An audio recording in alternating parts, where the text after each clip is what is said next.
Excellencies, distinguished guests, ladies and gentlemen, please welcome the Master of Ceremonies, Zeinab Badawi.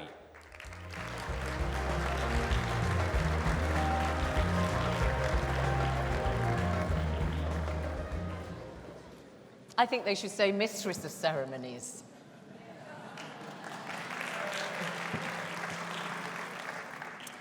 President Alassane Ouattara, Your Excellency, thank you very much indeed for welcoming us to your beautiful country and your lovely people, all the other excellencies, ladies and gentlemen, friends and colleagues.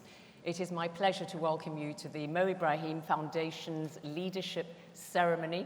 I'm Zeinab Badawi, your host for this evening, as we open the 2019 Ibrahim Governance Weekend.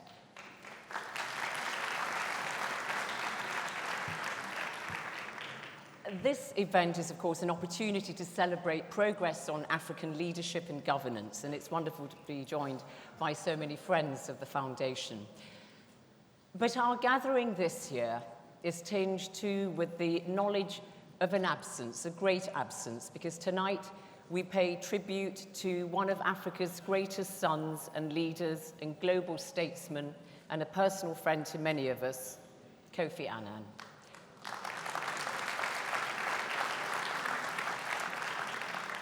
And we're really delighted to hear tonight from his family and some of his closest friends and colleagues who will share their own memories of him.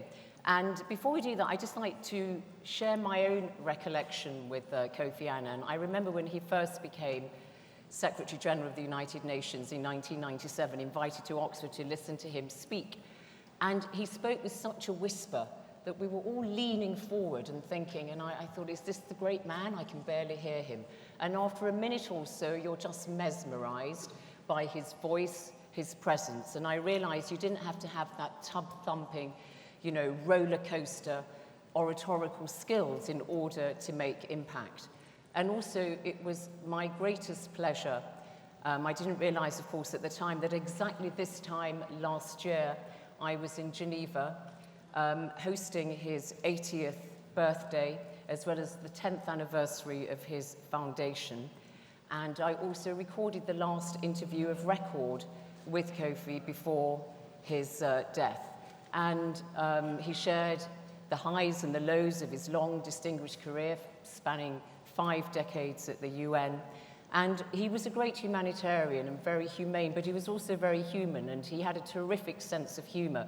And in fact, throughout that evening, he remembered just one little anecdote of his. He said that when he was at the UN, one of the ambassadors of the permanent 5 members of the UN Security Council during the Iraq crisis said to him, "Mr. Secretary General, why can you not solve the problems of Iraq? After all, God created the earth in 7 days."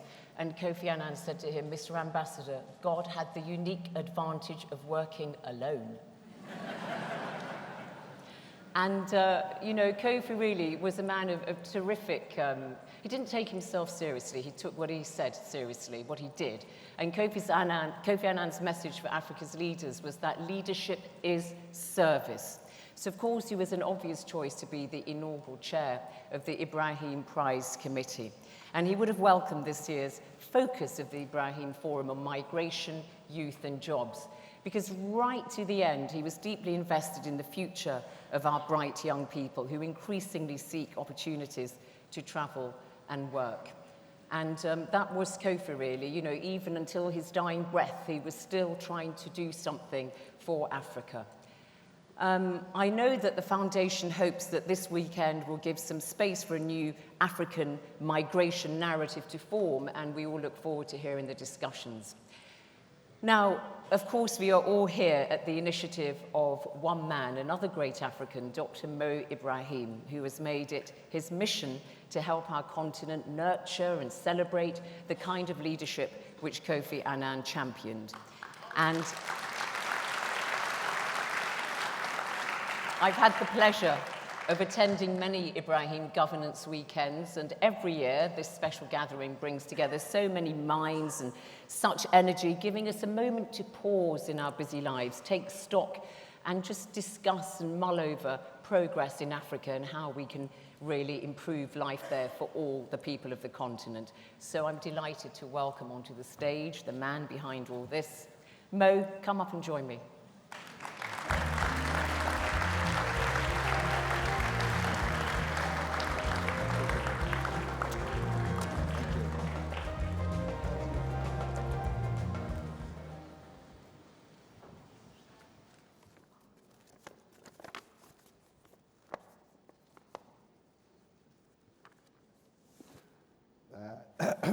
Ladies and gentlemen, brothers and sisters, welcome to Abidjan. It is wonderful to have you here with us tonight. But let me start by expressing our gratitude to our host, His Excellency President Alassane Ouattara, and for the wonderful, warm reception of the President, his government, and above all, the people of Côte d'Ivoire. Thank you very much.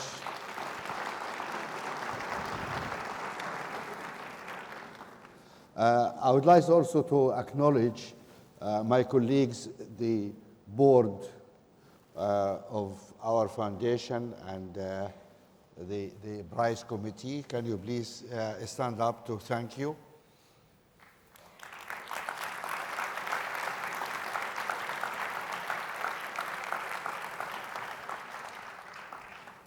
I also would like to honor and really ask you to welcome our laureates. We have 5 African presidents who proved to be wonderful and a role model for Africa, and they are all here actually. Can you please?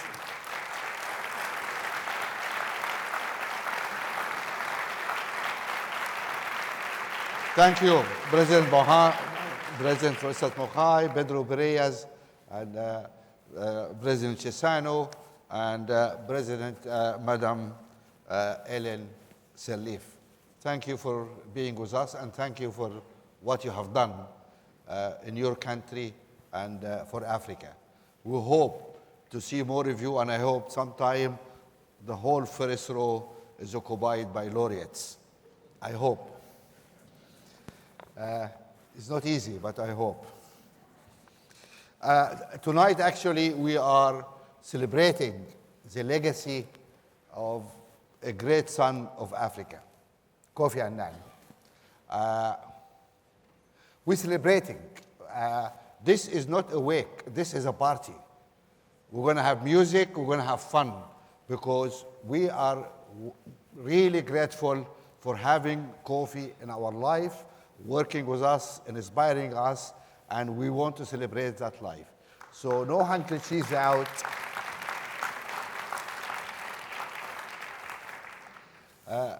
Kofi really dedicated his life for public service. He cared a lot about peace and justice. We all remember the MDGs and the reform of the United Nations, which is not done yet, and we need to ask our sister from UN tomorrow why that is not, when it's going to happen, if ever happens, the reform of the United Nations. And but what we also enjoyed more was the work of Kofi after office. I always think that people after office have a life and they can do a lot of things. Kofi came out and he built his foundation, focusing on trying to establish peace. He went to, remember, to Kenya. I mean, Grasa, you were there with him, and I think Chissano also went with him. And you guys trying to work out some way to move forward, and I think it worked. A lot of things happened then. It's not perfect, but we moved forward. At least there's no bloodshed. And going to Myanmar, to Libya, to Syria. Of course, he had run away from Syria because he discovered there's no partners there, but that's Kofi. There's no point in flogging a dead horse. We are very grateful because In our foundation also, Kofi chaired our prize committee and helped establish the rigorous standard and integrity of the prize. For that, we are very grateful for the work Kofi did with us. Many times I wonder what Kofi is going to make of what's going on in Africa today. What Kofi would have thought of the stolen election in DRC. What do you have thought of that? What would you have thought of our brothers in SADC, who very strangely, and I'm trying to be very polite, endorsed the fake results produced by Kabila and his gang. And we say, how come? SADC was supposed to be the most politically progressive and advanced region in Africa when it comes to democracy and democratic rule. How could they endorse a false result in DRC? And I imagine sitting and chatting with Kofi, and I say, Kofi, do those guys in South Africa have a lot of mining interests in DRC? I'm really waiting for Mr. Ramaphosa to tell us what happened. But we should take those guys to tasks, and there's no bus.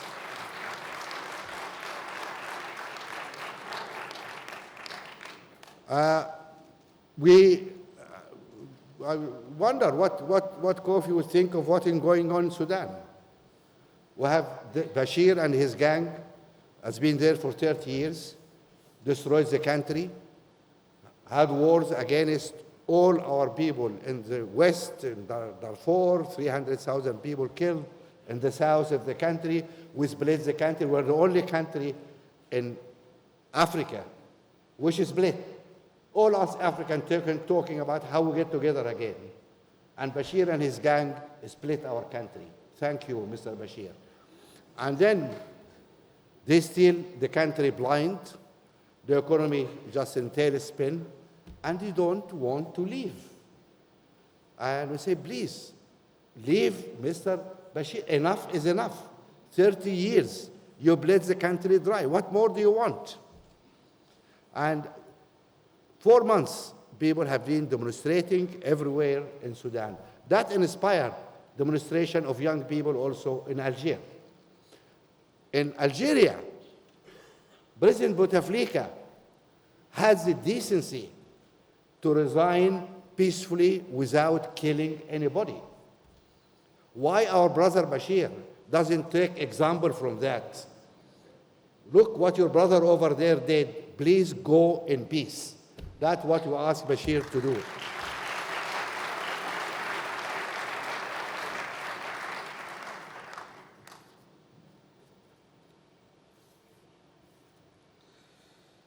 Now, I have only 10 minutes, and I think I'm coming to the end of my allocation of time. I don't want to give bad example for the people who are speaking after me. We always have to lead by example, right? And I really just wish, once again, to really express my sincere gratitude for our brothers and sisters in Côte d'Ivoire. And I'm really very proud to have known Kofi so close. And he enriched my life. And he has this amazing, I'm going to tell you a personal story. Just before, in his 80th birthday, where is Zeinab? Before you had your heart talk with him, the weekend before, he came to South France. And he called me. I said, Mo, I'm coming to South France with Nan. I'm going to come have dinner with you. I said, yeah, sure, Kofi, that's great, wonderful. So I said, okay, we're going to plan. I have a boat in South France, so I said to the guy there, yeah, we're having a good friend coming, let's have a nice dinner. We're going to be 4 people. Then, lunchtime, he calls me. And Mo, we are going to come in about 2 hours, and if the weather is nice, you guys sail out. And I said, yeah, no problem. And I said, oh, I forgot to tell you, we are 9 adults and 7 children and 3 nannies. I said, thank you, Kofi. Anyway, but that was with Kofi. I'm really grateful for him. And last time I saw Kofi was in Johannesburg. It was the 100th anniversary of our great leader, Mandela, and you guys were there. And I talked to him because we decided to build this, to structure this high-level group to mediate between Africa and Europe, because we need to reset the relationship there. Everybody accepts that. So we have this high level, which work quietly. And last thing, I said, Kofi, you need to join this group. And he said, I am in. He said, fine, our meeting in 2 months, Kofi. Unfortunately, he died 3 weeks later. So I don't know if he's listening. I just want to tell him we had our 3rd meeting this morning, and we have done wonderful work, and we think we're producing a wonderful document for Europe, and we have to have a better relationship between Europe and Africa. Thank you very much.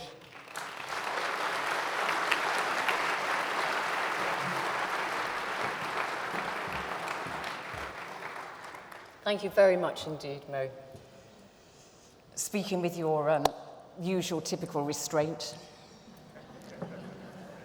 but some very charming anecdotes of our wonderful late friend Kofi Annan. Well, let's recall the life of Kofi Annan in some words and images now in this film that's been put together by the Mo Ibrahim Foundation. There can be no security without development, and no development without security. And neither can be sustained in the longer term without it being rooted in the rule of law and respect for human rights.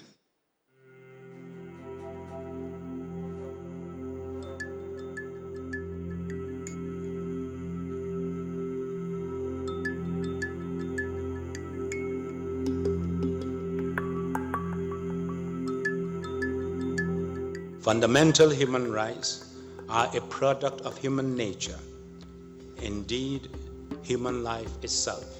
In an interdependent world, poverty or oppression anywhere is a threat to prosperity and stability everywhere.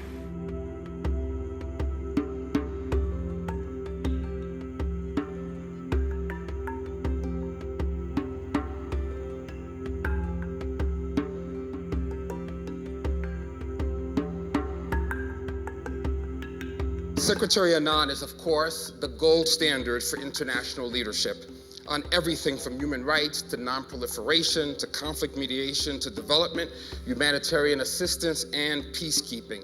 He injected a new energy into the United Nations just when that instrument needed it terribly. We are still reaping the rewards of the Millennium Summit, when he brought the world together to agree the first global targets on poverty and child mortality. His response to the HIV/AIDS epidemic united governments, non-governmental organizations, and the healthcare industry, and undoubtedly saved many lives.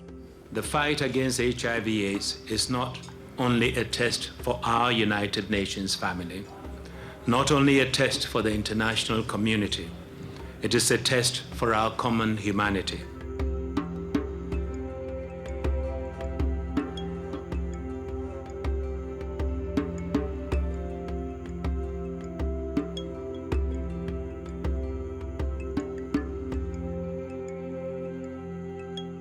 Africa needs courageous, persistent, and compassionate leaders who will tap into the continent's vitality to create a better future. We need true democratic leaders who understand that they are at the service of the citizens and not the other way around. Leaders must understand that they hold power in trust of the people, and it can also be taken away. Kofi led the United Nations during some turbulent times. After office, he dedicated his life to justice and democracy, and very much justice for victims of violence and persecution in Africa and elsewhere. He cared a lot also about democracy in Africa and the integrity of African election. We really appreciate that. There has been no sign of any degree of retirement whatsoever. He is chairman of the Elders. He sits on the board of directors of the United Nations Foundation. He chairs the Africa Progress Panel. He's on the board of directors of the Global Center for Pluralism. He has developed, created, and leads his own foundation.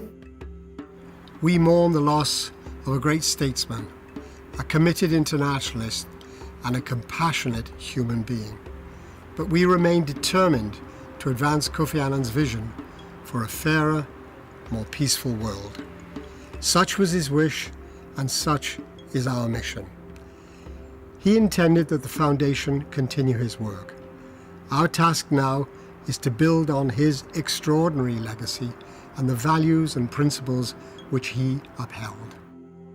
It now remains for me to announce the first ever winner of the Mo Ibrahim Prize for achievement in African leadership. The winner is the former president of Mozambique, Joaquim Alberto Chissano. In the foundation, Kofi led the prize committee, and he laid down the foundation of its credibility and integrity. And for that, we are really grateful. What I admired most about Kofi was his unruffled approach, his thoughtful approach to issues, and his sense of humor. He was really cool.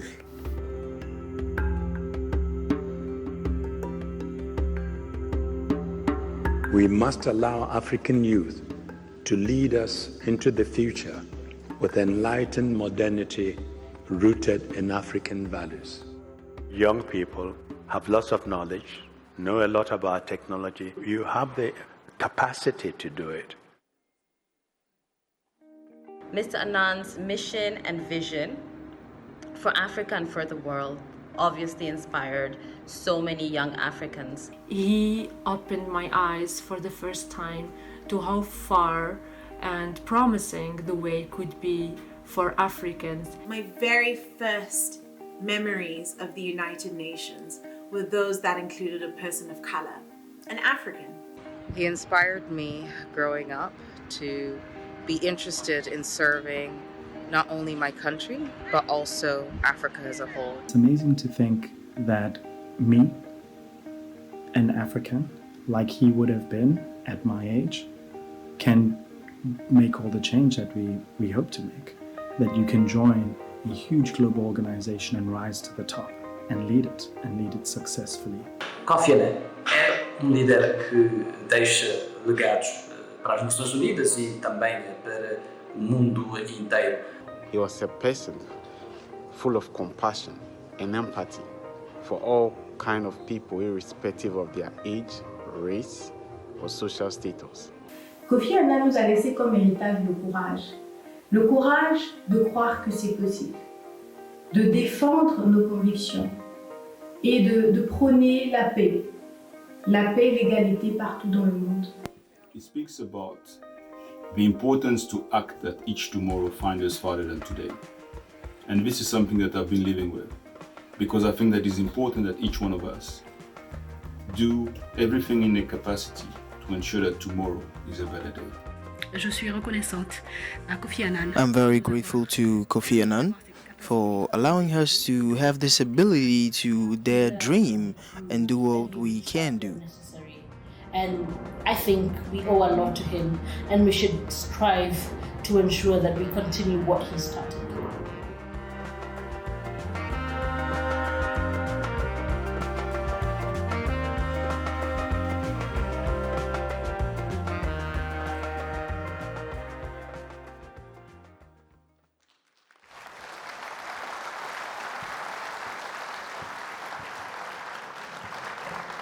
I think as that video clearly shows, Kofi Annan in Africa and all over the world. His legacy will be remembered. The world does still and always will. I think we can all agree that was a fitting tribute to Kofi Annan, especially hearing the comments from young people, because of course he was a great inspiration to the young of Africa. And of course, in his 5 decades at the United Nations, he occupied just about every senior role at the organization. And some Africans have followed in his footsteps, and one of the women, African women, who has reached a very high pinnacle at the UN is, of course, the Deputy Secretary General, Amina Mohammed. Amina, come on the stage. She's also former Nigerian cabinet minister in 3 administrations, no less. That takes some doing. Well done, yeah. Your thoughts and reflections, thank you. Thank you very much, Zeinab. Your Excellency, President Alassane Ouattara, our former heads of state are here, our Ibrahim laureates, the honorable ministers, our Mo Ibrahim Foundation members, colleagues, friends, brothers and sisters, and let me say future leaders today. Dear Mo, thank you so much for convening this event and giving us a reason to gather such an amazing group of leaders and young people from across Africa and the world.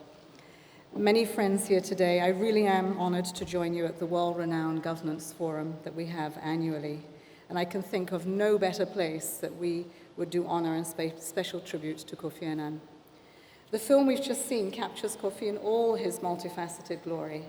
The diplomat, the mentor, the quietly forceful speaker, and the compassionate human being.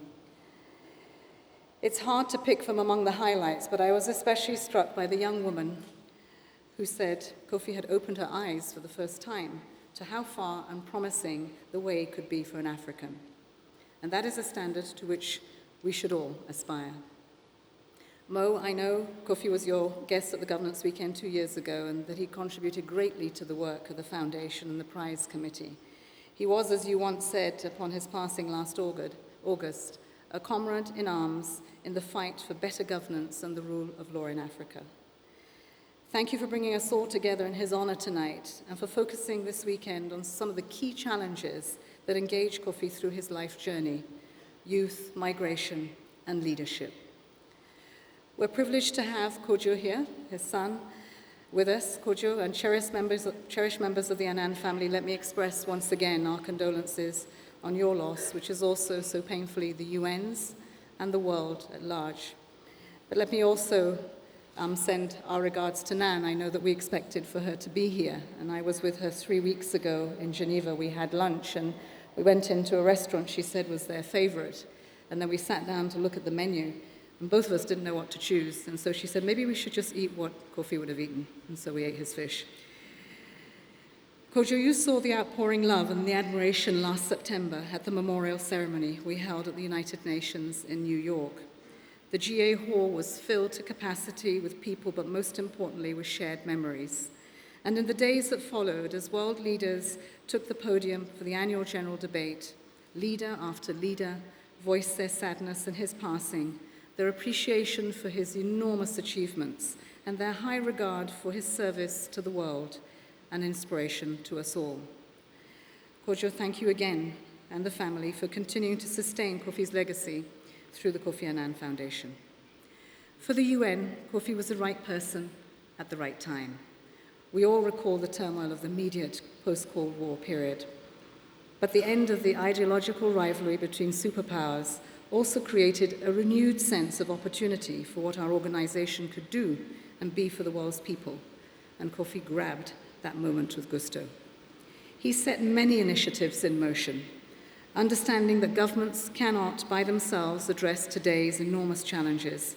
He opened the doors of the United Nations to new partners from the private sector, and that gave birth to the UN Global Compact, to civil society, to the academic and philanthropic communities. Strongly committed to human dignity, he supported the establishment of the International Criminal Court and nurtured what became the breakthrough concept for the responsibility to protect people from grave violations of human rights. And as a firm believer in multilateral action, he pushed the organization to tackle big challenges such as HIV and AIDS. With these steps and so much more, the UN became a hub of dynamism and hope embodied by Kofi himself. And even when the international community failed or fell short, he did not hesitate to reflect and to admit what went wrong and how we could course correct in order to fortify the UN for the future. For me, Kofi was a touchstone, a guide, an inspiration as an African and as a person of the world. In a very real sense, one can draw a straight line from his tenure as Secretary General and the role that I have the honor to fulfill today. The articulation of the 8 Millennium Development Goals, yet another breakthrough, occurred on Kofi's watch under his close direction. The goals, born out of the decades on health and education and water, became a rallying point for the development community and a framework that produced tangible improvements in millions and millions of people's lives. We have the honor too today to see Malloch-Brown, who was his companion in that journey as they shepherded the MDGs. I also worked on the goals in Nigeria, including on education and other aspects. Eventually, one thing led to another, and I ended up having the privilege of serving Kofi's successor as Deputy Secretary General, working with member states around the world to shape the 2030 agenda, including the 17 Sustainable Development Goals. In my current role as Deputy Secretary General to Antonio Guterres, I spend my days pressing for the implementation of these amazing goals. And I often feel the spirit of Kofi looking over my shoulder and urging me on, but reminding me not to forget the unfinished business of the first 6 goals, the MDGs. He understood the mutually reinforcing relationship between peace, development, and human rights. And the 2030 Agenda is indeed the heir of the vision that animated so much of Kofi's work as the Secretary General. Even after his retirement from the UN, he did not finish his service to the world. He did not retire from retirement, a joke he and his dear friend Madiba laughed about amongst themselves.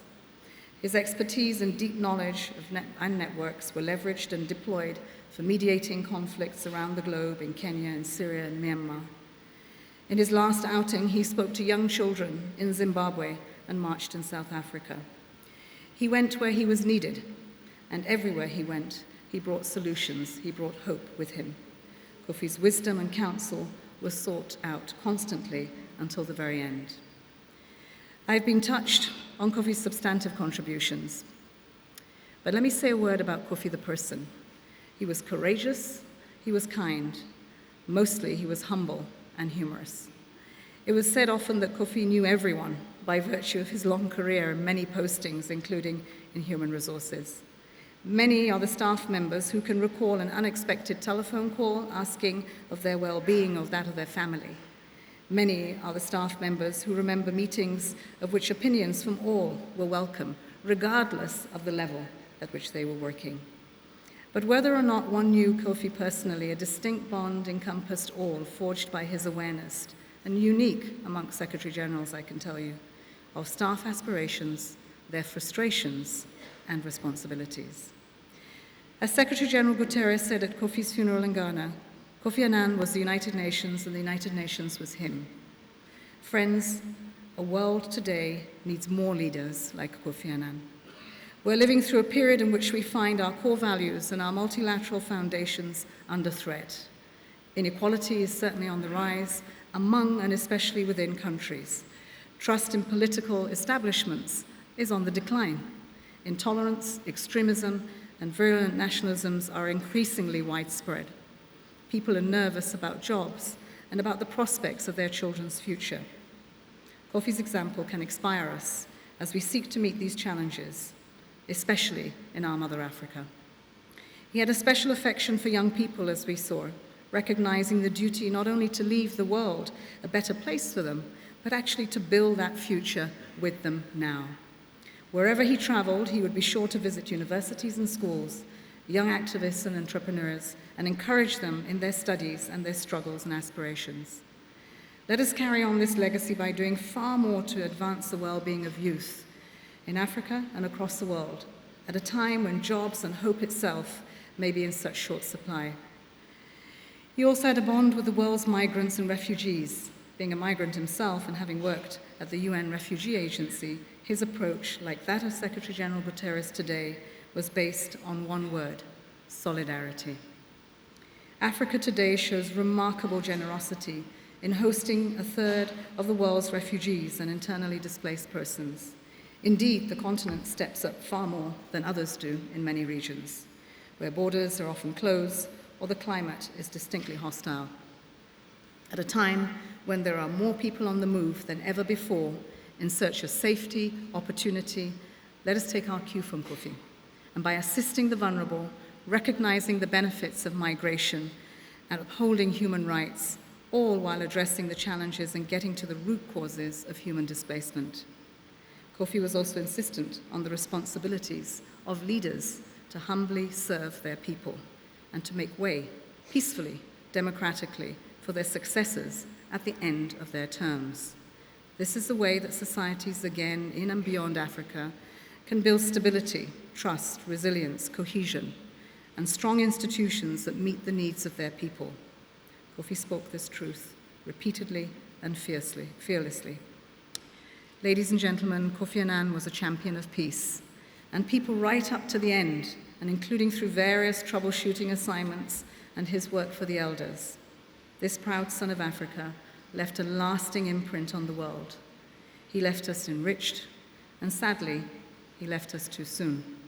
I hope that we will all continue to be inspired by his example as we build on his contributions and carry his vision forward in the conversations that we will have this weekend and in many weekends to come. I thank you.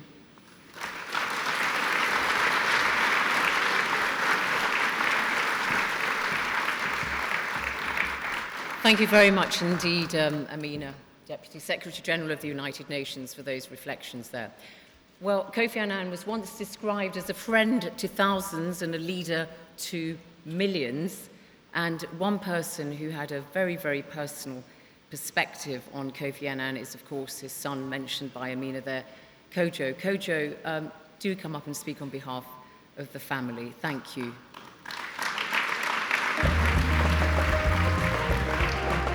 And renewed condolences, of course, on behalf of everybody. Your Excellencies, distinguished ladies and gentlemen, all protocols observed. It's a privilege for me to be here today with you in Abidjan, paying tribute to my father as Mo Ibrahim launches the Ibrahim Governance Weekend for 2019. Mo was a good friend of my late father and a man for whom my father had immense respect. They shared similar values and beliefs, respect people everywhere, and they go all about all they do with grace and humility. At the Mo Ibrahim Governance Weekend a few years ago, my father was one of the guests of honor, and it was his birthday during the weekend. So I recall they sang happy birthday to him, led by a relatively unknown musician called Bono. He would have been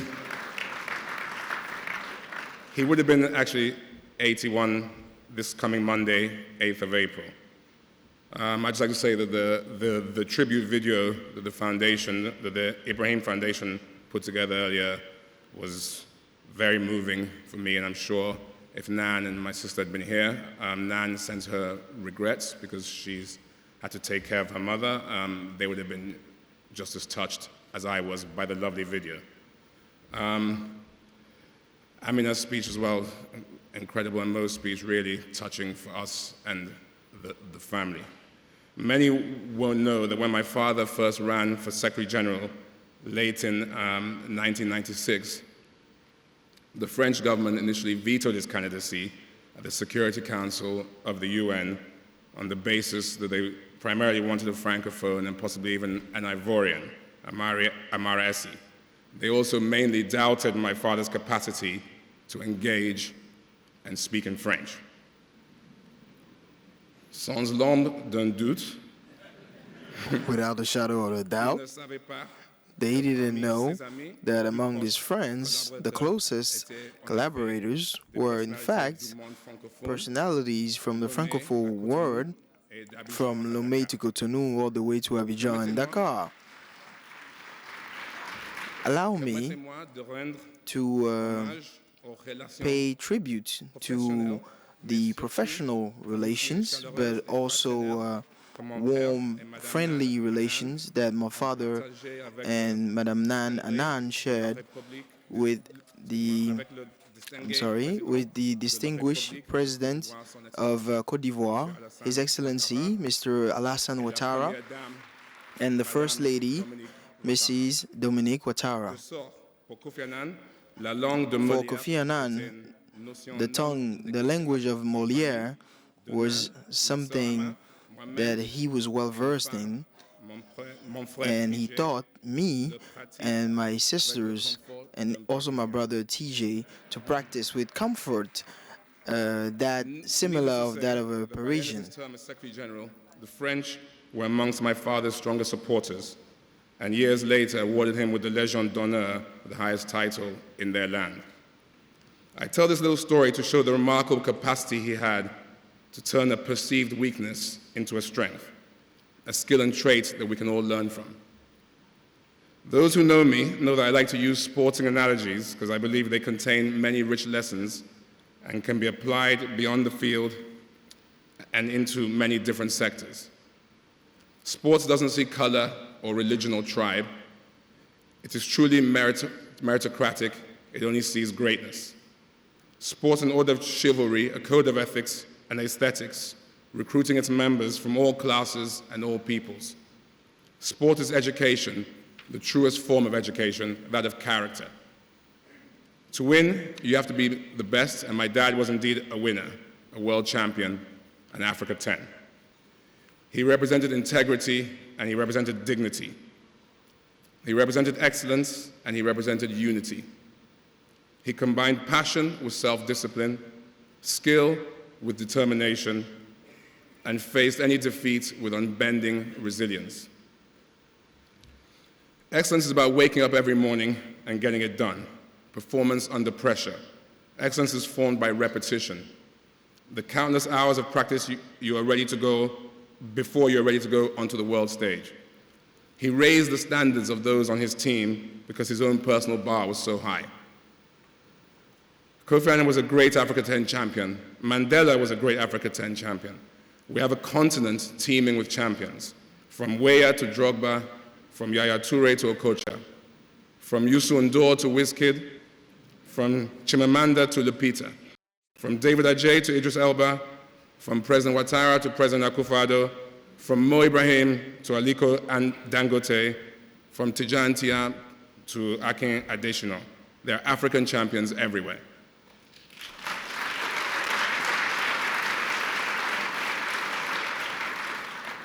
In sports, there is often a debate between nature and nurture, natural talent as opposed to training, coaching, and hard work. Africa has long been resource-rich and outcome-poor. Gold, silver, diamonds, oil, they're all abundant, and yet these resources haven't been enough to lift the continent out of poverty. Perhaps because as African countries focus on natural resources, they've overlooked the most important resource. We believe that Africa's most promising, productive, and transformational natural resource is the continent's youth. Everywhere you look in Africa, people under 21 make up the largest demographic cohort. In some countries, the cohort is greater than 50% of the population. This is the new generation, restless, optimistic, irrepressible, and creative. This is the generation that will define Africa's promise and determine its future. However, what is this generation missing? Mentorship. The youth need an insight into how Aliko Dangote did it. How did Strive do it? How did you do it, Mo? How did Tidjane Thiam become the CEO of Credit Suisse? The greats in the room and across Africa need to mentor our young people. What do you have in common? One thing I'm sure of is determination. Hard work, hard work, hard work. Self-belief, can-do spirit, all the champions have it. Confucius once said, the will to win, the desire to succeed, the urge to reach your full potential These are the keys that will unlock the door to personal excellence.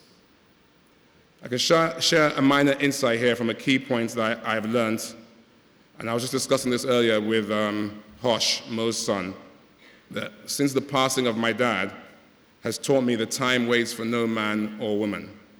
Time is the most precious commodity we have and we can't control. How we treat time says a great deal about our readiness to take on life itself.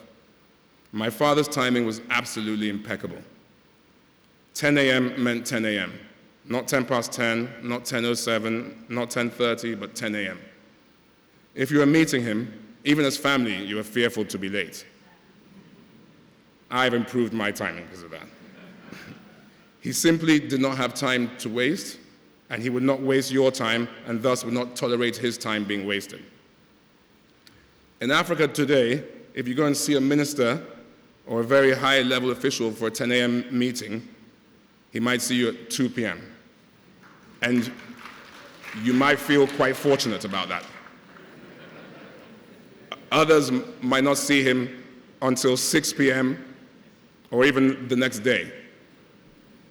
In social events, when we say, come for a party at 8 p.m., folks can stroll in at 11 p.m. as if no issue and no care in the world. We become a product of our environment. The knock-on effect is far more disastrous than we realize, as we waste so much of our productivity waiting or making others wait. The Africa 10 champion Denzel Washington once said, life is like a game of basketball. You have 4 quarters, 0 to 20, first quarter, 20 to 40, second quarter, then it's halftime. Third quarter, 40 to 60 is the third quarter, 60 to 80 is the fourth quarter. Anything over 80 is overtime. I will add that if you're very lucky, you get another 10 or 15 years of overtime. But if you're very unlucky, you might not make it to halftime. Injuries can happen at any time from 0 to 80. Some we recover from, some as career ending. My dad, in typical fashion, bowed out in textbook fashion at 80. He played the game of life to the maximum and achieved very well-deserved global respect.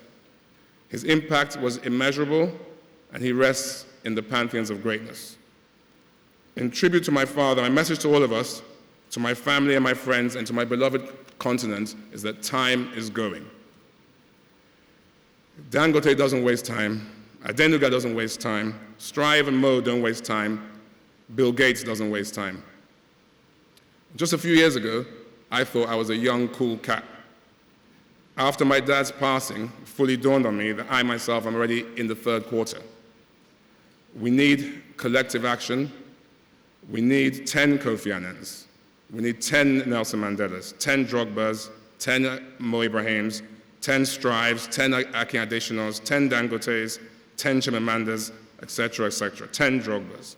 Africa 10, the power of 10. It's about creating 10s who go on to create 10 times the impact that is exponential and transformational by an order of magnitude. One champion inspires the next. In America, when they had Bill Gates and Warren Buffett, they didn't sit still. Jeff Bezos came with Amazon. Zuckerberg is right behind them, and he's still only 35. You have Elon Musk coming. After Jordan, you had Kobe Bryant, and before he retired, LeBron James had already taken over. We need to mentor, inspire, and prepare the next generation of African champions. The talent is there, we have to let them prosper. Barack Obama said, "We did not come to fear the future, we came here to shape it." My father shaped his future in so many ways, not least the Millennium Development Goals, the Global Fund, the Global Compact, literally saving millions of human lives, the history will document for decades to come.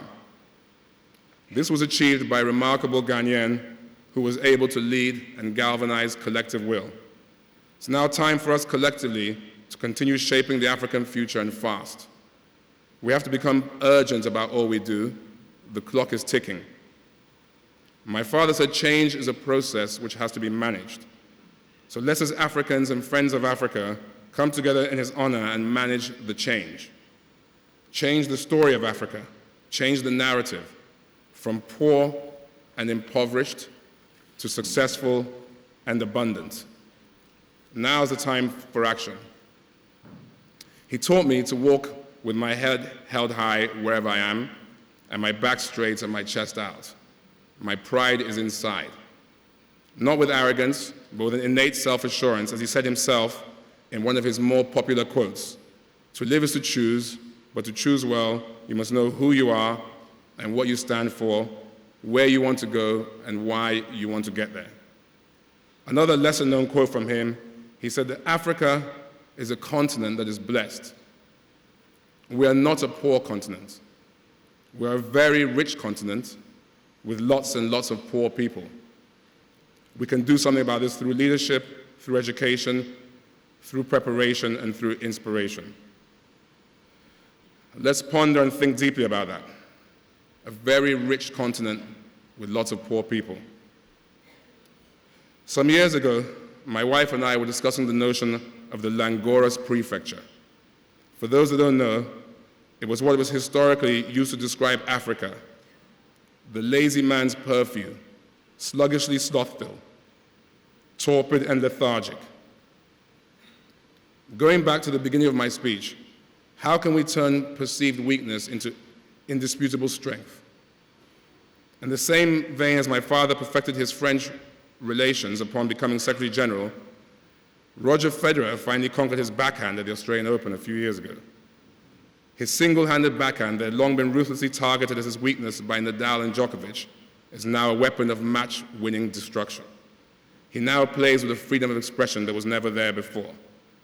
Go for it. Play life without fear. Nike said, just do it, not just think about it. This is the message for Africa. In the era of the fourth industrial revolution, we have to turn our large, youthful, unemployed population into our strength. We have to equip them, educate them, and unleash them. What's important is unity and excellence. Excellence takes work, it takes vision and focus. But we are determined with Africa 10 to prepare the future generation, not only on the field, but as my father said, also give them education and prepare them for their future lives. Excellence is the new cool. Just last week, my wife and I were blessed with a beautiful baby girl to join her two older brothers. Our team is now complete. At that moment that I should have been overjoyed, I was suddenly overwhelmed with sadness as I realized that she would never meet her grandfather. I'm sure he will be with her and guide her in spirit, but her birth only re-emphasized to me the essence of time. I'm in a rush. My father left me prepared for the future, emotionally, psychologically, spiritually. I'm equipped to take responsibility for my family and my children. But how are we leaving the children of Mother Africa? Are they prepared to steer the continent forward? Do they have the tools, the mindset, and the skill set? Are we giving them a chance to win the game of life? The clock is ticking.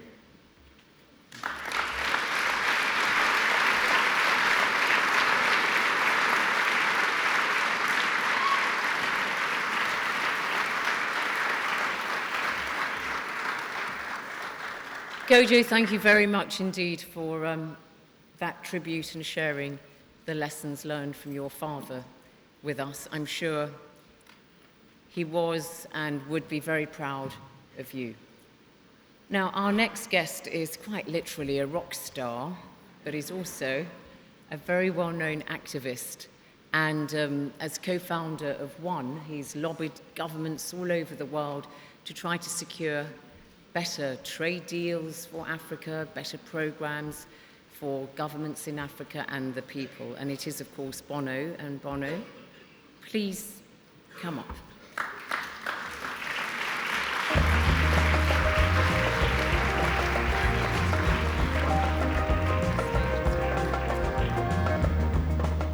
Go Kojo. Wow. That was beautiful. Very, very beautiful. Bonsoir, Côte d'Ivoire, Monsieur le Président. I was trying to think if Kofi Annan was a musical instrument, what he would be. And I ended up with the oboe. one of the more murmuring sort of wind instruments, kind of a bass pungi. And I arrived at that position because I thought, Kofi has charmed more than a few snakes in his time. And then I asked myself, if Kofi was a singer, and I thought, what would he be? He'd be a crooner, wouldn't he? I knew he loved Nat King Cole. He's certainly more Bing Crosby than Frank Sinatra. I sang with Frank Sinatra, I was proud to, but he had a voice like a fist. Kofi, I thought, turned fists into open hands and outstretched arms. Kofi's gentle tone, as Zeinab pointed out, got the whole world to sit forward and listen on the edge of their seat to hear him make sense of some of the madness around him and the din and clangor of all the other voices shouting for attention. We first worked together on Jubilee 2000, Drop the Debt campaign, or as it was known at the World Bank with Malloch-Brown and the UN, it was known as HIPIC, Heavily Indebted Poor Countries Initiative, one of the great acronyms. Myself and Jamie Drummond, who's sitting over there, we handed Kofi the largest petition in the world. It was 21.1 million signatures to a man who is both a committed internationalist and a son of Africa. Kofi said, this is a check, and I'll take it to the bank.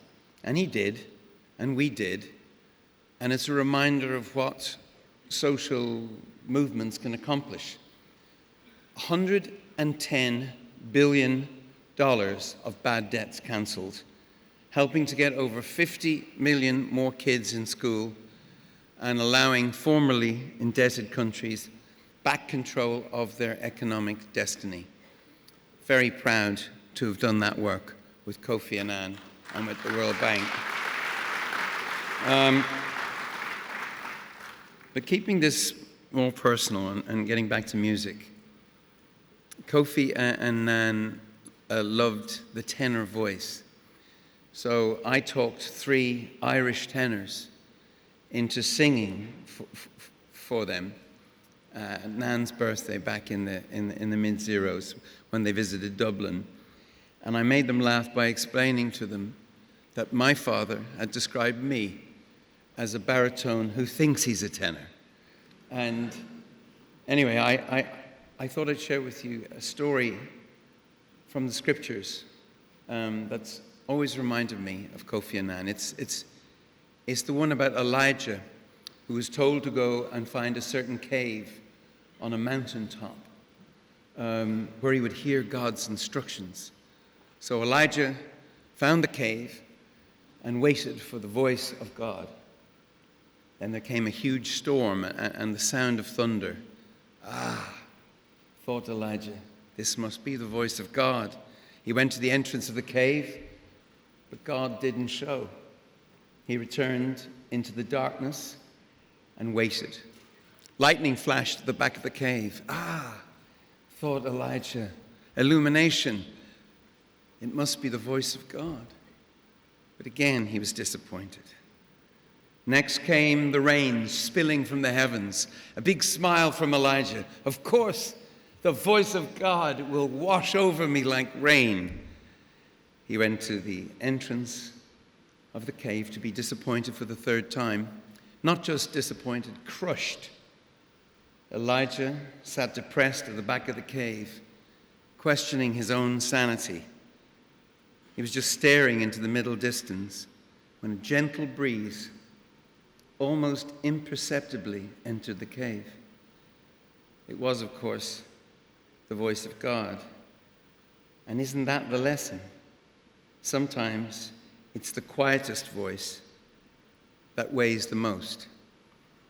Kofi's life was to make sense of storms, to make sense after the rains had passed, after the thunder had shaken the ground, and the lightning blinded the eyes of the world.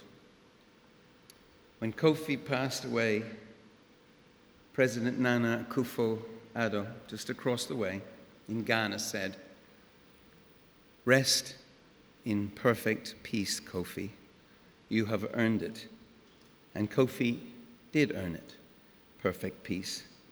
But for those of us here on earth, the best we can hope for, the most we can work for, is an imperfect peace. But that, Kofi Annan showed us, is a very, very high calling. It was his life's work, and it must remain ours. Thank you, Kofi.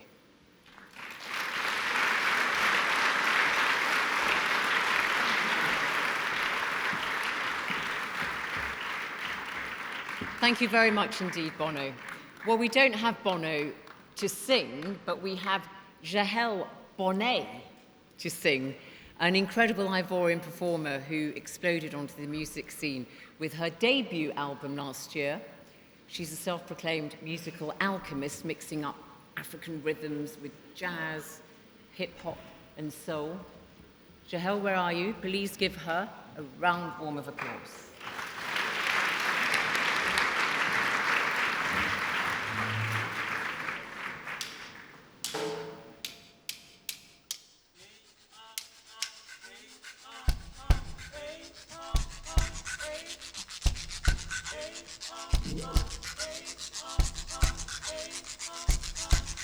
Amumoni ballet.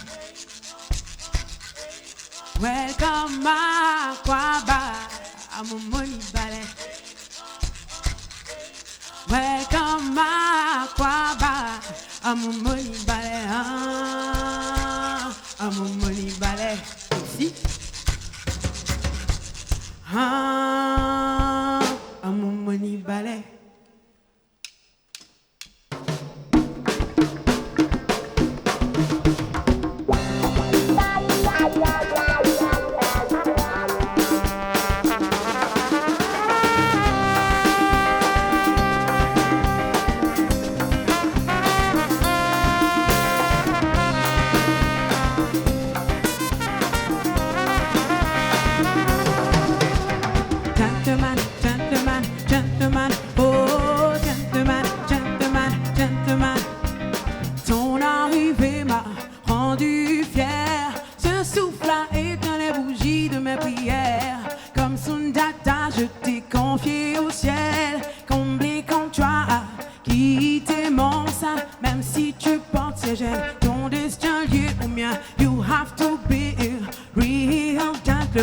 Oh, comme si pomme, tiens-toi comme un homme. Si tu veux être vraiment un homme, alors devine la démarche d'une femme.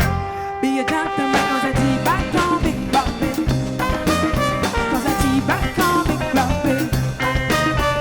Pour qu'on casse avec me.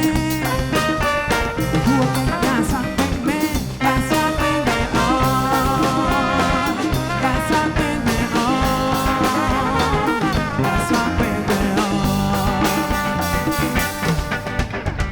Saisis le sens de mes paroles, car c'est la clé de ton devenir.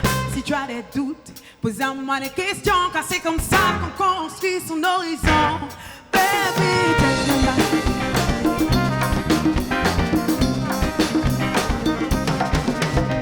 l'humilité n'a jamais tué personne. Si tu persévères, à coup si ton heure sort, n'attends pas de persévérer, ni de faire présent. Assume tes erreurs dans la douleur. Et si on te dit qu'un homme t'apprend pas, que ce sont que les femmes, c'est que c'est pas de là qu'est sortie la femme. Ooh, gentleman, gentleman, gentleman. Oh, gentleman, gentleman, gentleman. Oh, gentleman, gentleman, gentleman. Oh, gentleman.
organes sous les words.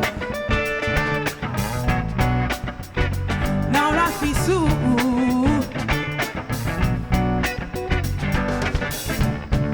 Des mêmes mises de granit, des bancs à fond écho. Voici les pas du roi Margot, la maçon et ballot. Jeune fille à ce pas, ça donne, papa redoute sa tête. Quand j'en veux sa botte, quand ben cherche une poulette. I'm telling you, money runs the world. Talking about Tika. On dit qu'il a corrompu son âme. Hey. C'est le tune, tape ses ego. Pendant qu'il est bien, faut le bolo, faut le jiggy, yeah. Money. Tes canons bombent le torse sur les champs de bataille. Les haillons tombent comme du bétail. Les canons bombent le torse sur les champs de bataille. Les haillons tombent comme du bétail.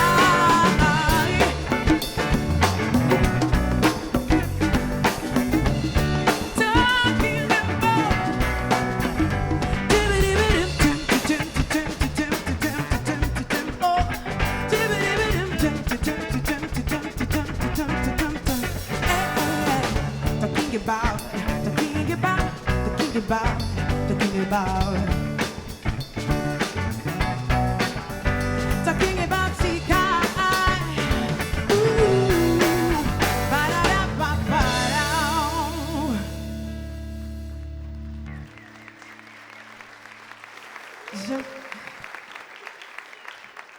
J'aimerais remercier ce soir les autorités. I would like to tonight thank the Ivorian authorities and the foundation Mo Ibrahim. I'm going to end with the song from my album called Defleme, meaning my name is.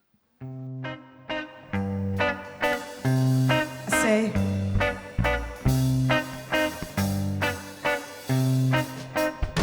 Beflemi jae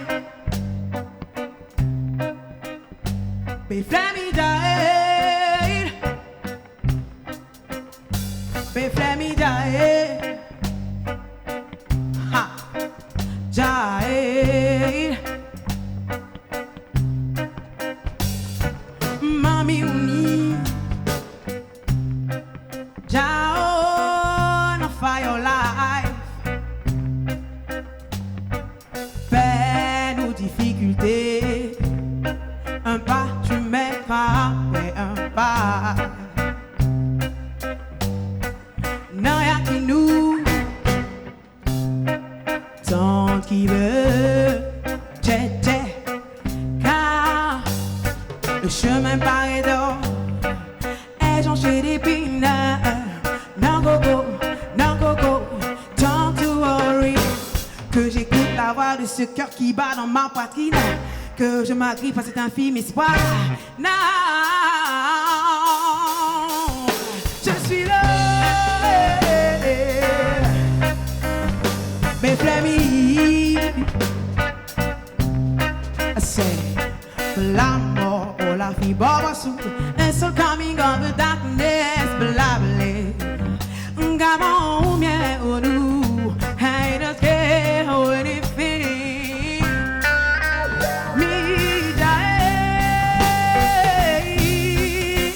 Je porterai haut la voix de ce peuple Au-delà de l'océan, de l'air et du temps Sorti des entrailles d'une guérilla De mes doigts, j'arracherai toutes ces liens of stars Et bah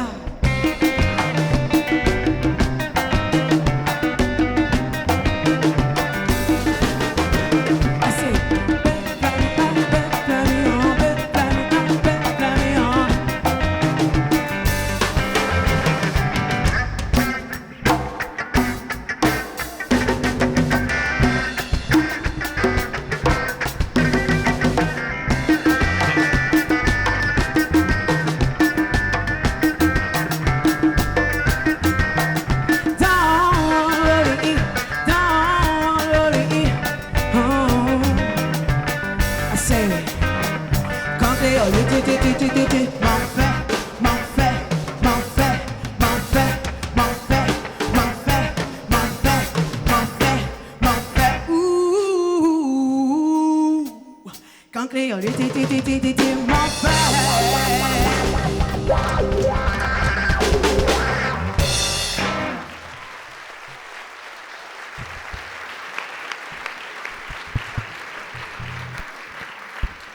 I'm an instant fan. That was fantastic, wasn't it? So Jahel sang 3 songs there. The first one was to her little son, telling him to grow up with all the right values and so on, and a reflection there of course, the man we're remembering. And then the second one was about money, singing also in French, but also in her native Baoulé. And, you know, money's important in life, she was saying, but it's not the only thing that's important.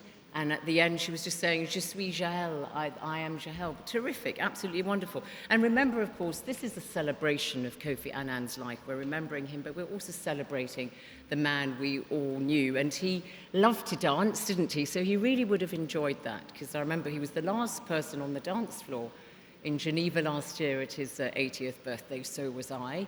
And somebody else who was there is Malloch-Brown, Lord Malloch-Brown, indeed, who, of course, was Kofi Annan's Chief of Staff and also Deputy Secretary General under Kofi before he abandoned the dizzy heights of the United Nations in New York for the Parliament in the United Kingdom as a Minister for Africa in the United Nations. Malloch-Brown, my Lord.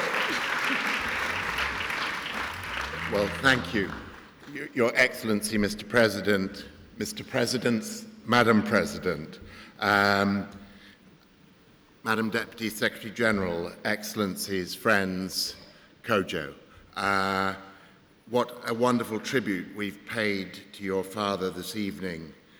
I'm going to start with something that a number of you in this room have heard me say, and it's eccentric then and it's eccentric now. I like to say that I pray that in my next life I will be born a Ghanaian. And I say it because of all the decency, courtesy, and integrity that I learned from the great Ghanaian I worked for. And through him, of course, and just through a life in international affairs where for a long time I often thought there were more Ghanaians in the UN than there were in Ghana. I saw these same attributes so widely reflected across a wonderful group of people. But Kofi was their natural leader, and one reason for that was for all of us, and so many in this room will know it. He only had to meet you twice, and suddenly he would be asking about your children, your spouse. For me, friendship wove from early days of walking at Lake Lama in Geneva, he with a cigar in his mouth, asking me how I was doing in my UN High Commissioner for Refugees field jobs that I would occasionally come back to Geneva from. He kept up with me when I was in the UN, when I was out. Much later on, when I was back as his deputy and before that as head of UNDP, he chided me sweetly with that wonderful humor for not knowing, Kojo, when to stop, because I went on and had a 4th child. And he gleefully asked the head of the UN Fund for Population Activities whether it was appropriate for the head of UNDP to have 4 children. Fortunately, Trish and I had left it long enough that we got away with it. Apparently, our spacing was impeccable. But Kofi would love to tease us, and then went on to be godfather to that youngest goddaughter and showed my youngest daughter exactly the same kindnesses he'd shown me, tea when he was in London, wonderful presents that would arrive unexpectedly. And so many of us in this room would have the same stories of that extraordinary way he reached out. But I saw him not just in those good, affectionate times, but of course in the difficult times, the times of Iraq and much else that were the darker side of his period as Secretary General. And I cannot help but observe that the 2 individuals who to me were most comfortable, most sure of themselves, most decent in their integrity throughout that whole sorry episode were Kofi and Colin Powell. And I could not help but think of these 2 men of the same generation, that one brought up in a just shortly to be post-colonial Gold Coast, the other in Queens, New York, that both of them were of a generation that were toughened by the slights and prejudices that they had to put up with in their youth. But they emerged from it men of such substance and integrity that, compared to the sons of the traditional political elites of Britain and America that led us into such difficulties on Iraq, one saw extraordinary leadership from them both. And of course, Kofi, saint though he was in many ways, was a good man in a bad neighborhood, because that's the world the UN is. And he had this wonderful African proverb. I sometimes wonder whether his African proverbs was quite as original or authentic as he would claim. Sometimes they seem just too convenient to make a point. But one was, you cannot change the wind, but you can bend the sail. And that was always Kofi's way, to work through crises to try and find not the perfect outcome, but the best possible outcome, while never betraying the principles that he brought to his office. So whether it was in the horrifically difficult circumstances of Darfur or the DRC or the Middle East or the whole issue of Iran, or earlier during the very great difficulties he faced as head of peacekeeping with Rwanda and Bosnia, Rwanda just this weekend to celebrate, or remember rather, the 25 years since its genocide. In all, he showed a willingness to learn, an honesty, a willingness to, for the UN and himself, be very open about what had gone wrong and the lessons learned. And it made him, as we went forward, a UN which therefore had some 20 peacekeeping operations by the time he left office, and Jean-Marie Gueno, who is here, led that department for him. But it didn't, of course, stop with this extraordinary role in the world of peacemaking and peacekeeping. You've heard how, whether it was in the area of human rights, in development and the Millennium Development Goals, in public health with the Global Fund, in the area of business responsibility with the Global Compact, this was a Secretary General who took advantage of a brief period of opportunity after 1989 and before, in a sense, the dark clouds broke after 9/11, to be the most innovative of Secretary Generals that the organization has, I would argue, ever seen. And then we come to the post-UN years, to, as Mo said, the way he picked up an extraordinary role in Kenya. He went back to being the mediator himself, not directing others as mediators, but just patiently putting the sides together. The role he played in establishing AGRA and the Green Revolution for Africa that mattered so much to him, working with Dr. Adesina and Strive Masiwa and others. His role here at the Mo Ibrahim Foundation as awarding those first prizes, championing, as you heard, a theory of how you could reward and celebrate successful government in Africa. And indeed, when Mo first came to see us on the 38th floor of the UN, at the time Kofi had already had this concept, but the other way round. What could we give bad leaders to make them step down from office? And he kept on coming to me as head of UNDP and saying, couldn't we set up a fund to reward bad leaders to make them retire? So I had a huge relief when Mo showed up with the opposite version of the idea, a much more plausible and successful one to make happen, as quickly Kofi was the first to recognize. So this son of Africa, as we've all called him tonight, who has brought such hope and opportunity to this continent, who made it so much the center of his time as Secretary General, as I saw, as his direct head of UNDP. This is a man whose first speech to African leaders at the first OAU summit he attended in Harare, in that quiet, gentle voice we've heard so much of tonight, talked to them about the need to be accountable to their people, to respect human rights, to respect democracy and above all to respect term limits. Already that quiet, gentle voice was speaking truth to power. That summit was in Harare, where at least I think the host was rather skeptical of that message. We've heard reference to the state funeral that Kofi was given in Ghana, an extraordinary acknowledgement of the role of this man in the world, this citizen of Ghana, this son of Kumasi, their most famous citizen. And may I end, therefore, as I began, and with the greatest respect to President Ouattara, our host, I'm sure he will allow me to say that for tonight at least, let us all be Ghanaians. Thank you.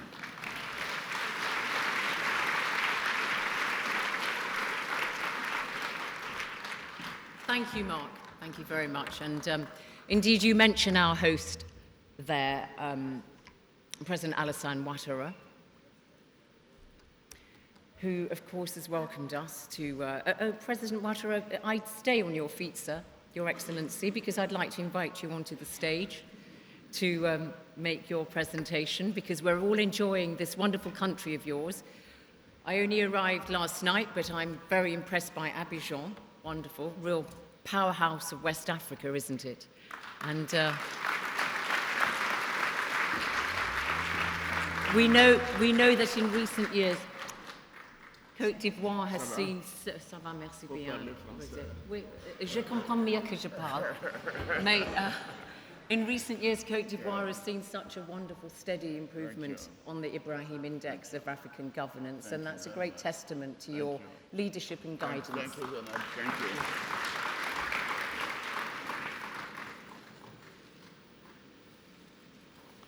Je remercie ma sœur Zeinab Badawi. I would like to thank dear Zeinab Badawi, Excellencies, the former head of state and head of government. I have a list here that has about 1, 2, 3, 4, 5, 6, 7, 8. Okay, I think Mo Ibrahim is trying to send me a message. So I am very happy to welcome my dear brothers and sisters.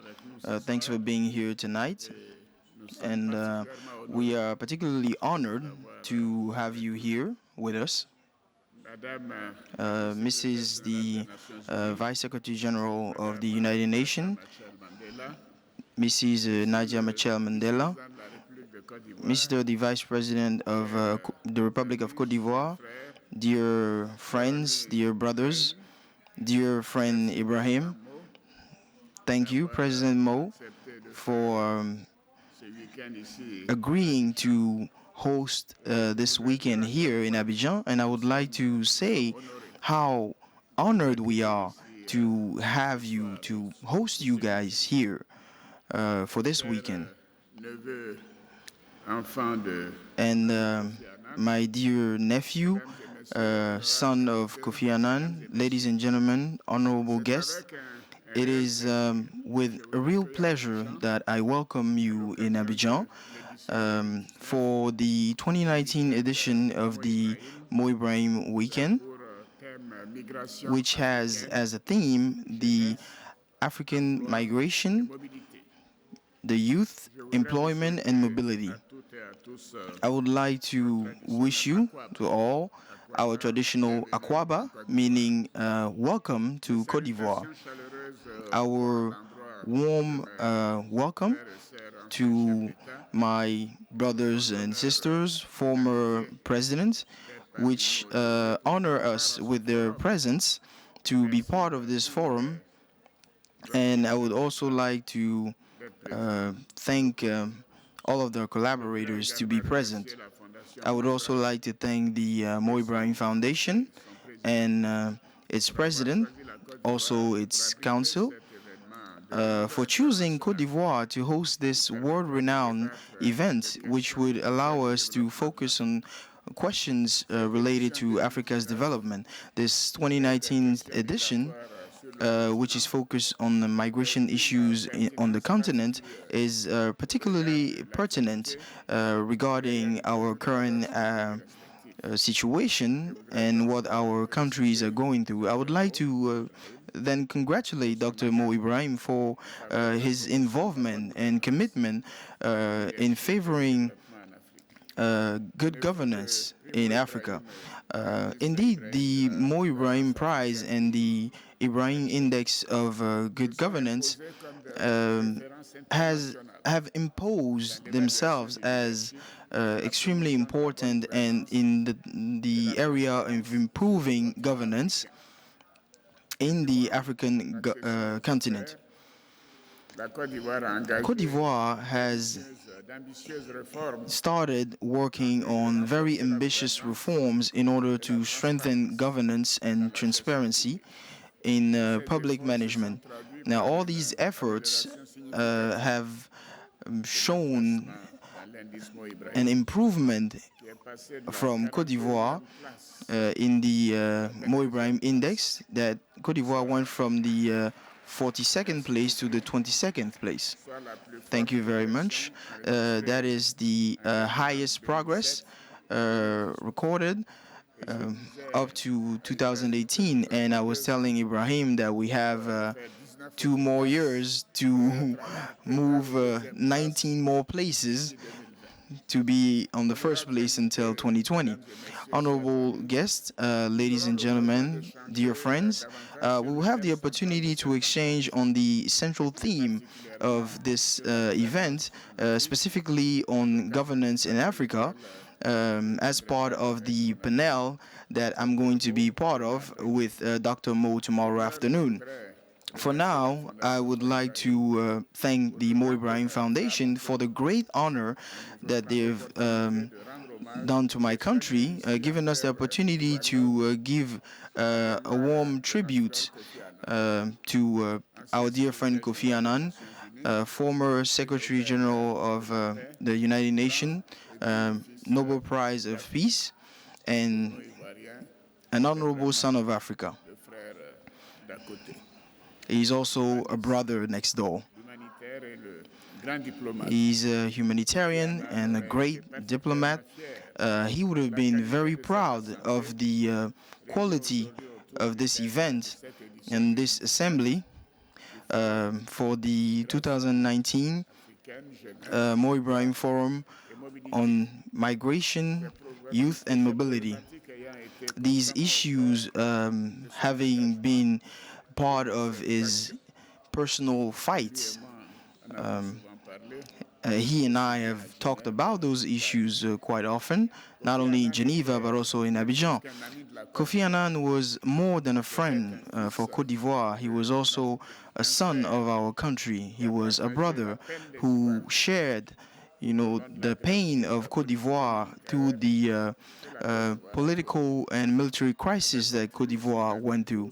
But with his optimisms, he put all of his diplomatic talent to encourage Côte d'Ivoire and push us towards the research of a Pacific solution. The name Kofi Annan is tightly linked to the return of peace and security in our country. We owe him the involvement and the strong mobilization of the international community to close to the Ivorian people. He was determined not to let our country sink, and he did not hesitate one bit to use the authority of the United Nations and his exceptional ability for negotiation to conclude the agreement of Inas Marcoussis in order to start the first step towards the end of the crisis and the beginning of peace and stability after a memorable meeting that we had with him in Yamoussoukro. To show our gratitude, I really wanted us to show a tribute. So during the presidency of Côte d'Ivoire at the Security Council of the United Nations, we decided to give him a tribute, and we particularly insisted on his exceptional contribution to peace and security in the world, and also his humanitarian aspects. The United Nations owes him a lot, particularly its prestigious aspect after the Wall of Berlin fall. He also helps reinvent multilateralism, and thanks to his courage, his political courage, and the strength of his moral authority and his conviction, he gave member states a reason to believe in the United Nations and multilateralism, regardless of the size of the country. The United Nations are, for all of us, a common house. Honorable guests, ladies and gentlemen, the world has lost a strong defender of peace, somebody who had the ability to peacefully resolve issues. Kofi Annan has been amazing in the job that he has done so far. All of his reforms and everything that he initiated, even all of the stakes regarding developments for African countries, also for instance, the Millennium Summit in 2000, the agreement on the development for ONBs. These are some of his very important successes, something that he worked on tirelessly in order to fight against inequality and the ability for everyone to have access to education. Also, the fight against AIDS, HIV. The action of Kofi Annan at the head of the United Nations allowed the world to have a different view of Africa, regarding Africa as now a place of opportunity, and to really put all of Africa's issues at the heart of the agenda. Even when all the future provision showed dire consequences. So I would like to invite Africa, especially African youth, to really admire everything that he has done, especially his role on the international scene and his humanitarian aspect. All those elements must inspire African youth, our young diplomats, and all of those who participate in the building of Africa. Kofi Annan was a major stakeholder and actor of our time. His wisdom, his voice will be missed. Like I mentioned in front of the Security Council in New York on the 5th of December, his elegance, his wisdom, his courtesy, his humanity are very dearly missed. I would like to tell his spouse, in the name of my spouse, Mrs. Dominique, since she was not able to be present today, and to his children, Kojo, Nina and Ama, I would say that Kofi will always remain a guide for the current and future generation. May his soul rest in peace. Thank you very much.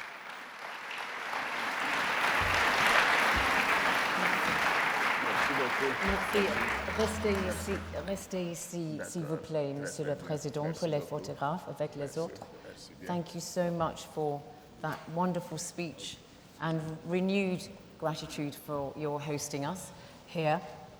Before our final performance, we have some music at the end. I'd like to welcome to the stage for some photographs, very special group, the Ibrahim laureates, former president of His Excellency is remaining the photographs are here.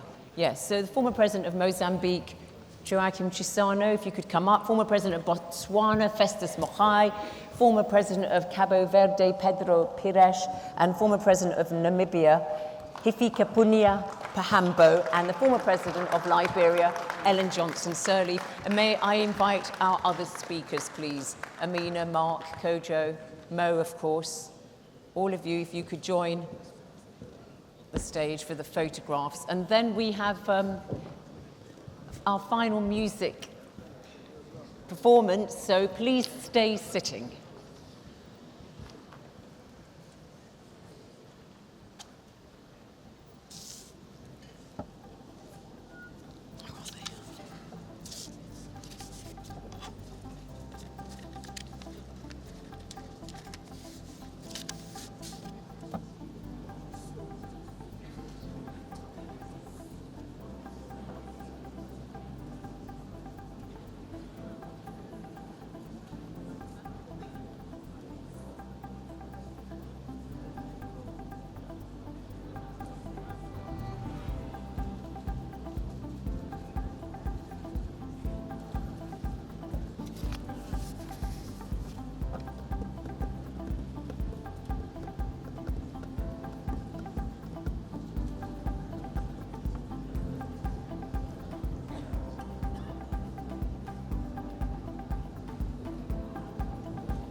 Couldn't remove it.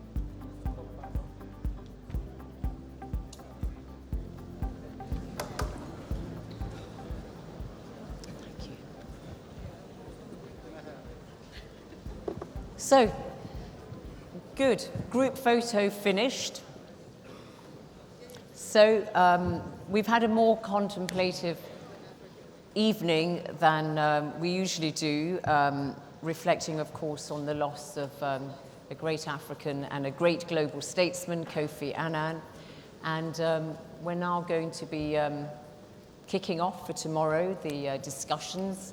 I hope they'll be very fruitful, as I'm sure they will be all the time. And now we have another Congolese artist, superstar, philanthropist, Fally Ipupa.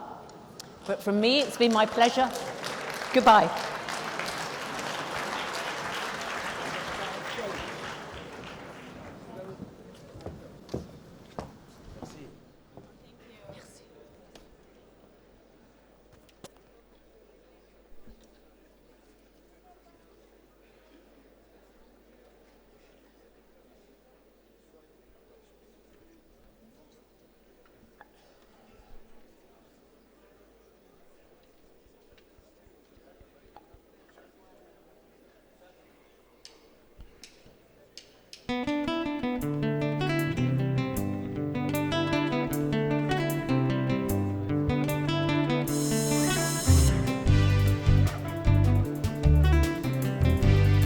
Bonsoir.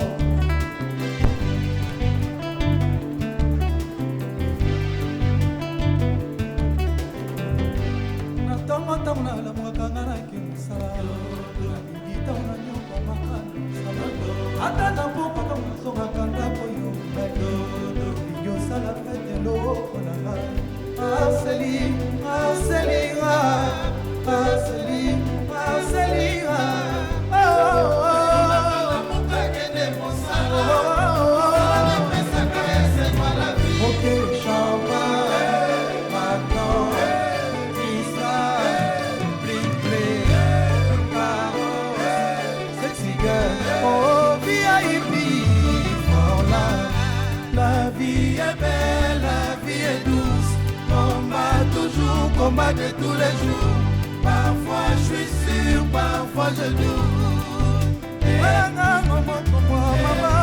La vie est belle, la vie est douce.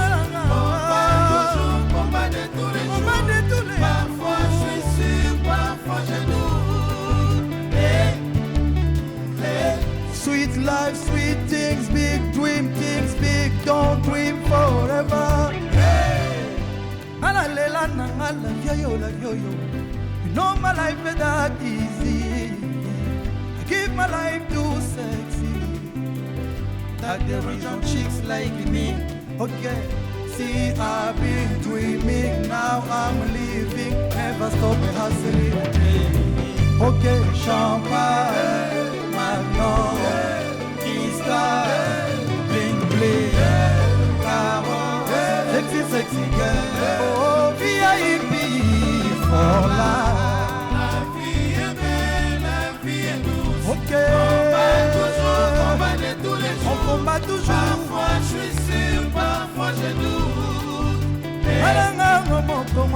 Ibrahim. La vie est belle, la vie est douce. Combat de tous les jours. Combat de tous les jours. Parfois je suis sûr, parfois je doute. Nigga fly, nigga first class. Nakonanga si moko mwa mama. Nakonanga si moko mwa chérie. Nakoboma mwana yo moko mwa mama. Je m'appelle Fali Ipupa du Cap La Merveille de la RDC. Merci à la Fondation Mo Ibrahim pour cette invitation. On est ensemble.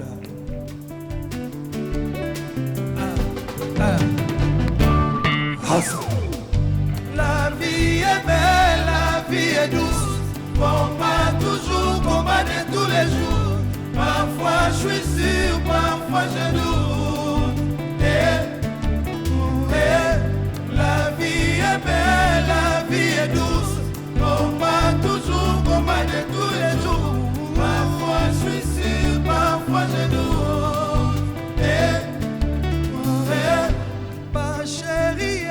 Ma chérie, ma maman, ma maman.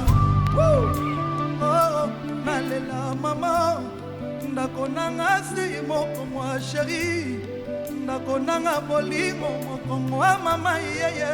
Olele, nalela maman. Nalela chérie yeye, bébé à moi. Nalela malka, nikele. Nalela maman.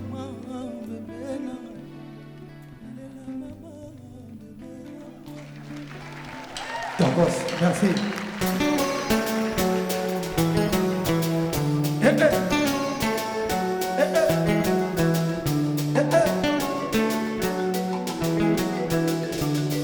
Ma chérie, elle a des secrets dans le cœur. Ma chérie, elle a des regrets, des rancœurs. Oh, ma chérie, elle parle doucement, doucement. Ma chérie, n'aime pas les mouvements. Mais j'aimerais l'emmener, l'emmener, l'emmener. J'aimerais l'emmener, l'emmener, l'emmener.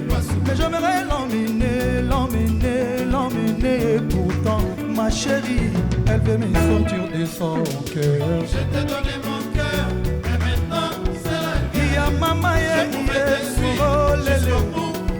Maneke yanzame, oh lélé. Maneke yanzame.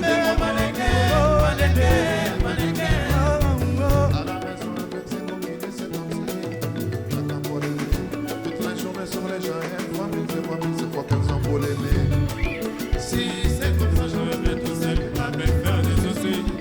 Elle se passe me fait chier de voisin, j'évite à me passer.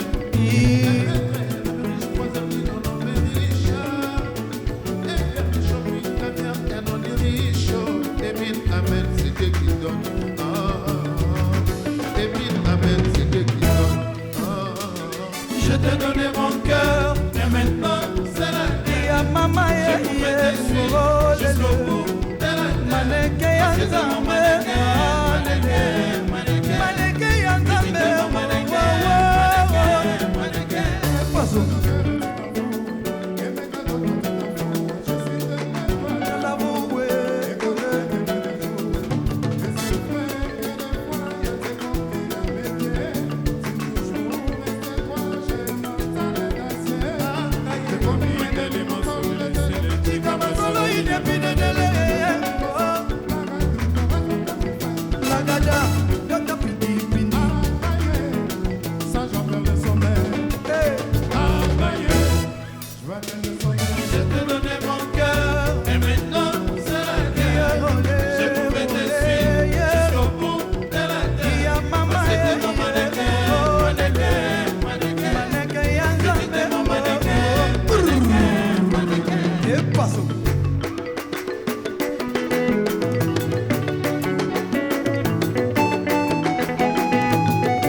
fondation, moi Ibrahim sur les autres fondations. I'll get up and dance. Africa vient danser, Europa vient danser, America l'aide, Sud-America como está, Asia, Aïe. Bien passé.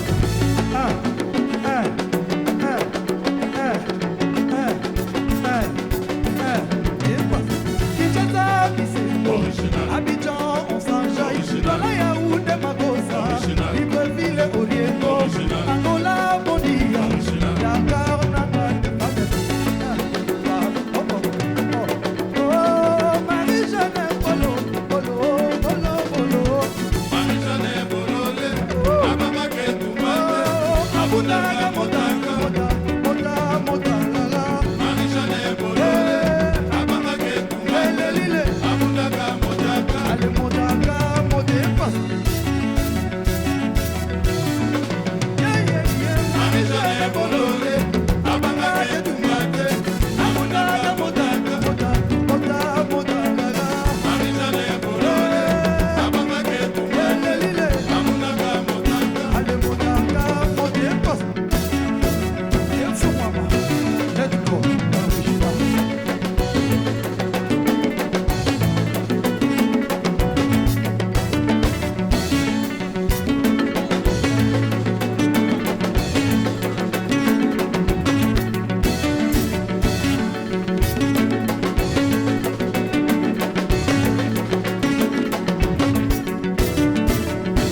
Allez, ladies, sexy girl, come and dance with me.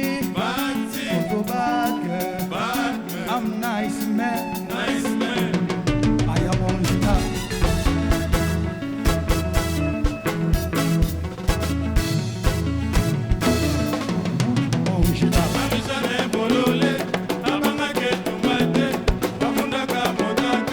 Modaga, Modebas.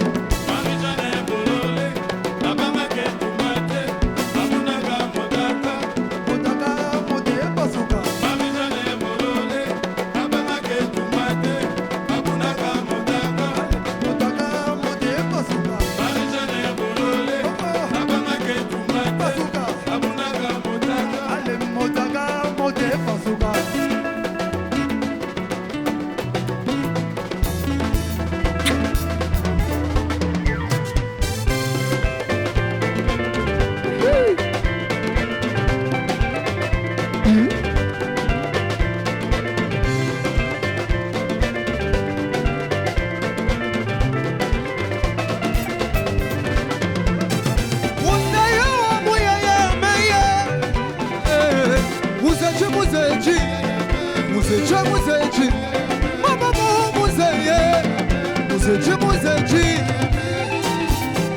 Rei Mago.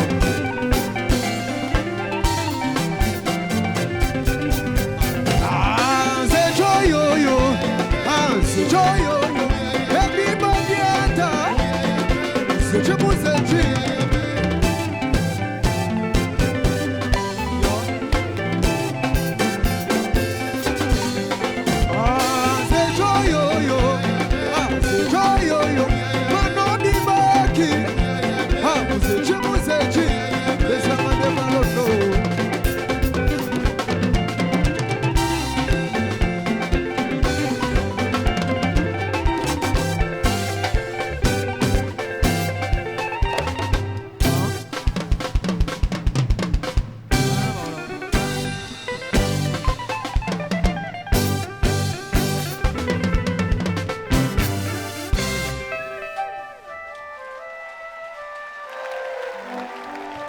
Est-ce que ça va? Hello, Koye. La chose est là. On t'a tombé.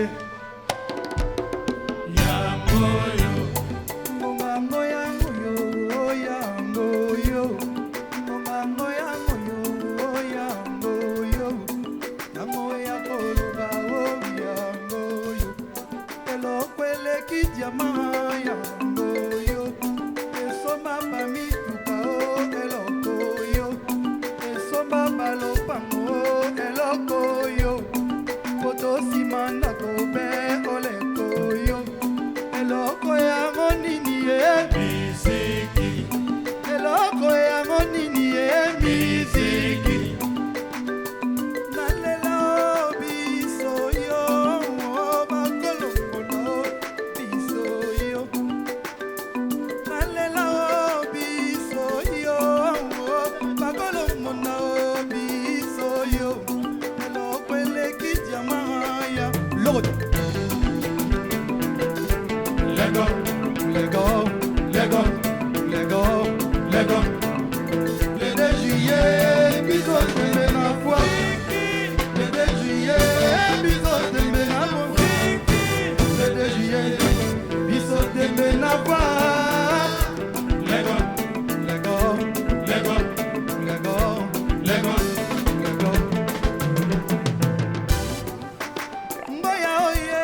Don't be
El rey mago.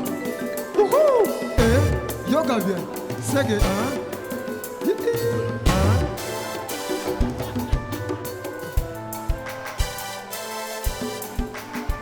Walona vazeu. Rei mago.